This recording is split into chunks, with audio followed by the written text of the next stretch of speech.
A delegation of 30 Cincinnatians is in Minneapolis monitoring the Major League Baseball All-Star Game. The goal is to be ready for the festivities this time next year. 9 on your side's Chris Riva takes a look at how the city is getting ready a year in advance. Baseball is part of Cincinnati's tradition. So is hosting the All-Star Game. But the modern-day version is so much more than 9 innings of play.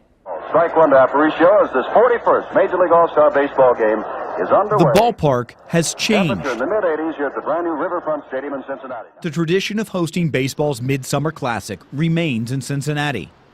Baseball is a part of the fabric of this community. Next summer, Cincinnati will host its 5th All-Star Game. Last one in '88, and I would say '88 was the beginning of the change. A couple things. It was still kind of the All-Star Game itself. There wasn't all the things wrapped around it that are today. Red CEO Phil Castellini says the All-Star Game is now a week-long event. Cincinnati will be transformed into a baseball festival. It starts with the Fan Fest, which will be at the Duke Energy Center. Then festivities like the Home Run Derby, ending with the game itself.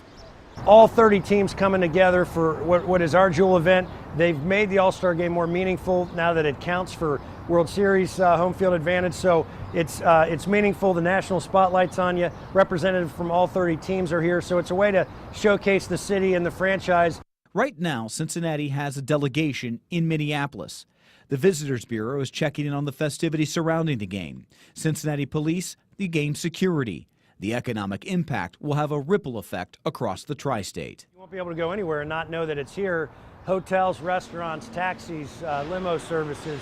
There'll be activation all over the city. Estimates from the Twin Cities in Minnesota for this year's game are around $75 million going to the local economy over 3 days. From the Cincinnati Reds, shortstop Barry Larkin. While the tri-state bleeds Cincinnati red, baseball has been impacted by the history of the game here.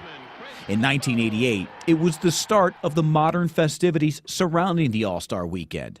In 1970, Pete Rose at second. not only did the All-Star Game open up Riverfront Stadium, Rose is on his way around. perhaps the game's most famous play involving Pete Rose in the 12th inning. Rose is coming to the plate, throws a throw.